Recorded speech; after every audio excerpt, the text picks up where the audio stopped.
Influencers are on a roll this week with ripping people off. From Addison's scammy skincare products all the way to Tana's repackaged wine.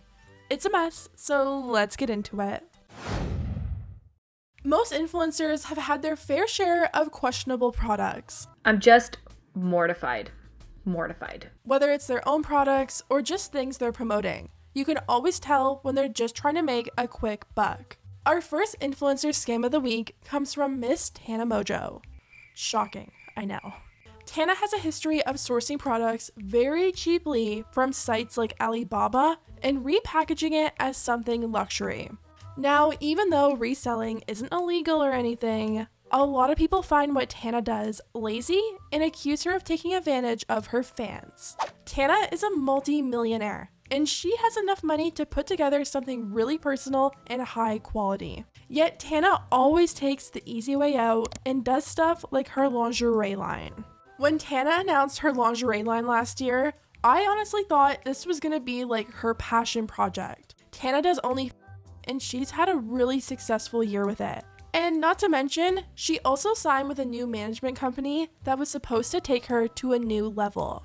Tana really could have personalized her lingerie line, done a photo shoot with her friends for the online photos, but instead, she gave us this. Stock photos of some models with different colors of lingerie photoshopped over and over again. Pretty much something you would expect to see on AliExpress or Shein, which ended up being pretty realistic. People did some digging and found the exact same sets on Shein for like $2 when Tana was selling hers for $60 on sale for $30. The people that did place orders ended up being extremely disappointed with what they received. Tons of people were complaining about having massive holes where the heart cutout was supposed to be, packages were taking months to arrive, it came directly from China, and the packaging was honestly worse quality than Shein. It was just a mess. Even though people were complaining under all of Tana's tweets, she never addressed any issues and ended up taking down her website.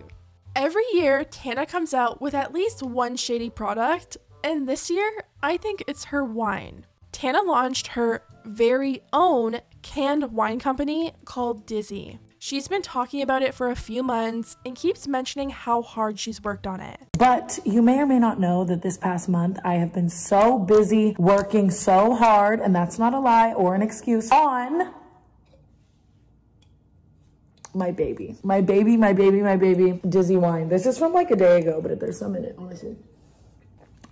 You can get 4 cans for $25.99, 8 for $47, and 12 for $64. According to Tana, Dizzy Wine is her modern interpretation on California bubbles, created by Tana Mojo. This wine is for 20-somethings that want to drink wine on their terms and in their own way. Dizzy Wine is portable and easy to share. She describes the taste as pear, lychee, white peach, lemon with white floral perfume. Well, even though this wine is described as being created by Tana Mojo, it's really not. I mean, I think we all knew Tana wasn't growing grapes for like the past 4 years or sourcing them from the Ace family's old neighbors. But I also didn't think the process she used would literally be available for anyone to do the same. Tana's manager revealed in an interview to Us Weekly that Tana used a company called Elix. He said, "We tasted a lot of great grapes and looked at many different options when dialing in the taste for Dizzy. We finally found a great relationship with Elix, who hit it out of the park with our new company." So if you go on Elix website, they're literally a company where you can create your own canned wine. They have the same base flavor as Tana's wine, and all you have to do is upload whatever design or picture you want on the cans. You can get 12 cans of your own customized white wine for $77.95, or buy Tana's for $77.99, on sale right now for $64.99. It's the same wine, it just has Tana's branding on it.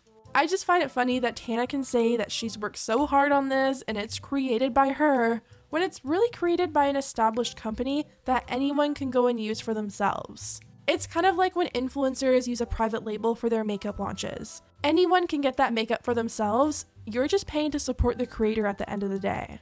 So if you're a huge fan of Tana and you want to give her your money, be my guest. But you can also make your own customized cans of the same wine for pretty much the same price.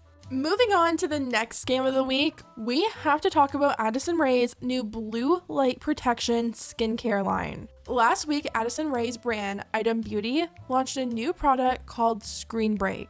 It's described as a hydrating blue light mist clinically proven to protect skin from artificial HEV blue light and daily pollution. Meet Screen Break, Item Beauty's blue light and anti-pollution face mist. I'm on my phone and my laptop a lot, and if you don't know, the blue light that comes from devices can actually cause skin fatigue.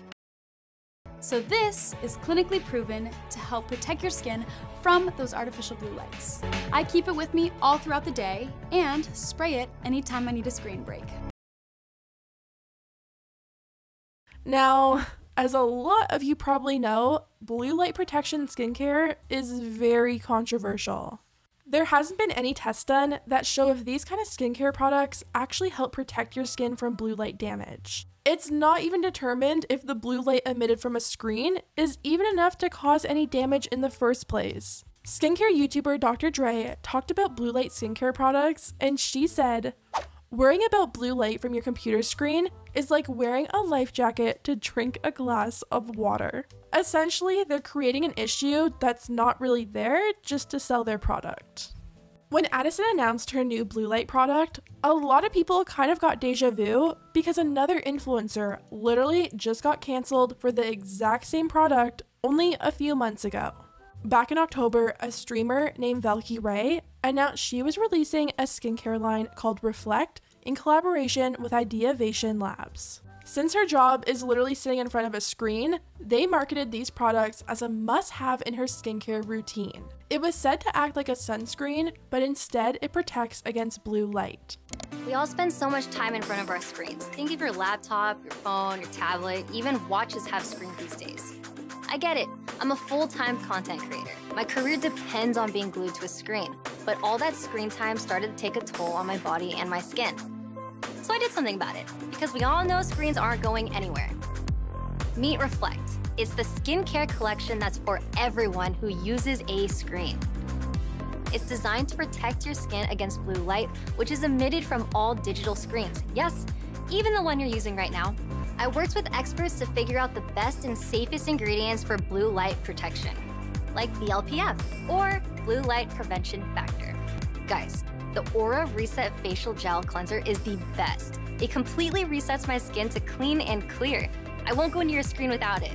Right away, Velky Ray got so much backlash. People were calling it a scam, saying that she was just trying to trick her young audience into products they don't actually need. Now, I'm not saying blue light isn't an issue. It can be, but only in excessive amounts from the sun. There's no studies that actually show a screen giving off enough blue light to cause any damage. These companies are really just exploiting the fact that they know these creators have young audiences who are probably on their phones and in front of a screen a lot. What they're doing is creating a fear that's not really there or hasn't actually been proven yet, and selling a product based on that fear they created. Velky Ray got so much backlash that she actually had to cancel her skincare line and completely pull out of the deal with Ideavation Labs. Yet Addison, on the other hand, Addison hasn't received even half the hate Velky Ray got.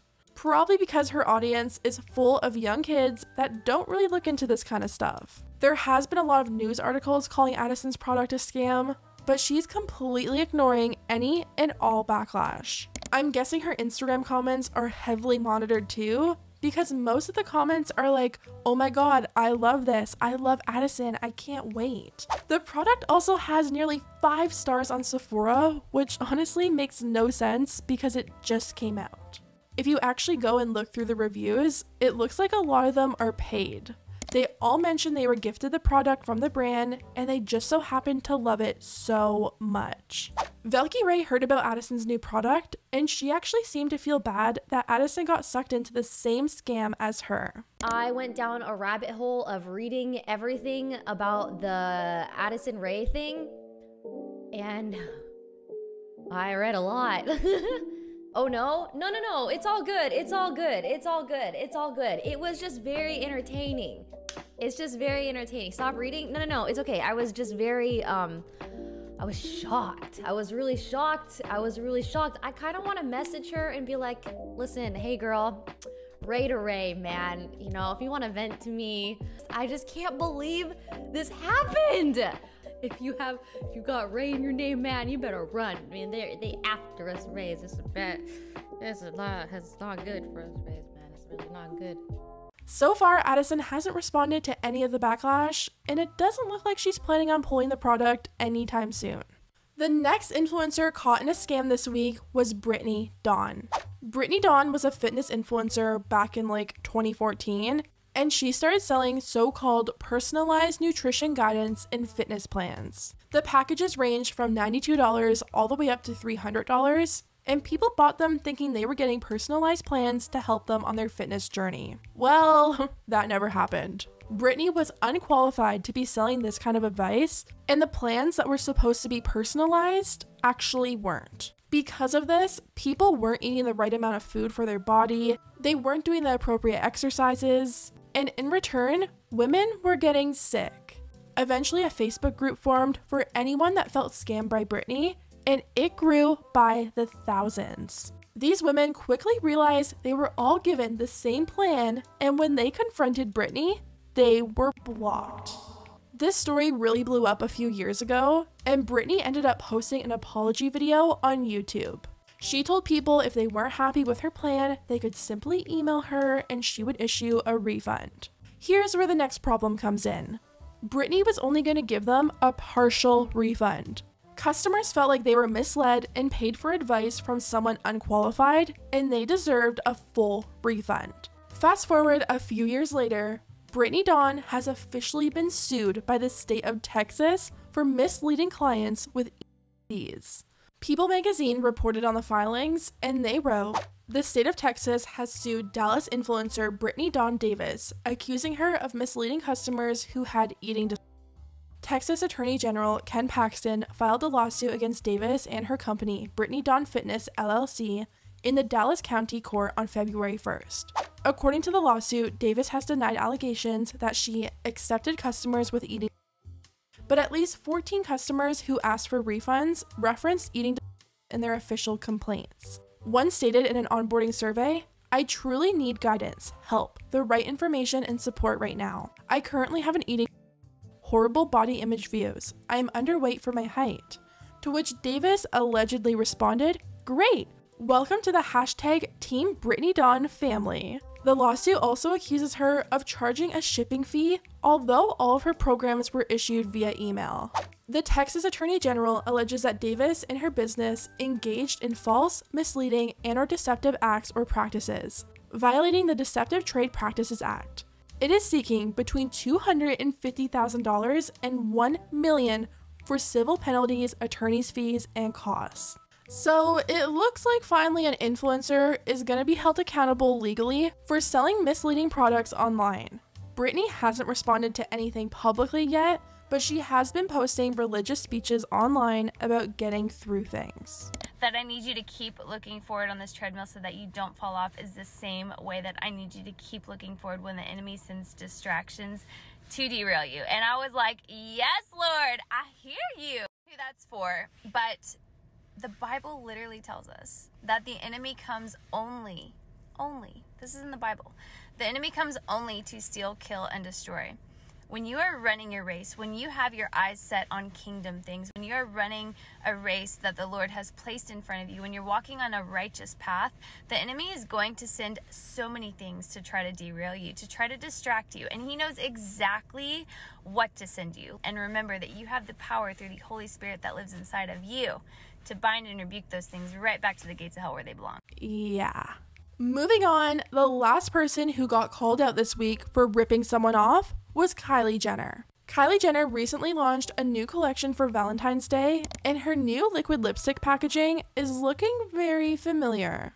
Trixie Mattel has her own cosmetics line, and she has lipsticks and lip glosses, all in nearly the exact same heart-shaped packaging and font. People noticed the similarities right away, and eventually it made its way to Trixie, and she responded on TikTok. She posted this video and captioned it, "Kylie, I'm calling the police." And a lot of people in the comments agreed. They thought, why is Kylie, a billionaire, ripping off other people's ideas? Literally Sue, not a literal billionaire, copying packaging from you. She stays ripping people off. On the other hand though, some people also think heart-shaped tubes aren't anything unique and they've been done before. But yeah, I'm pretty sure Trixie was just joking and probably isn't that mad. It's just kind of ironic how Kylie used almost the exact same font as her too, but anyways. Let me know what you think about everything down below. Who do you think had the biggest scam of the week? And who do you think deserves a pass? Thanks for watching, and I'll see you guys next time.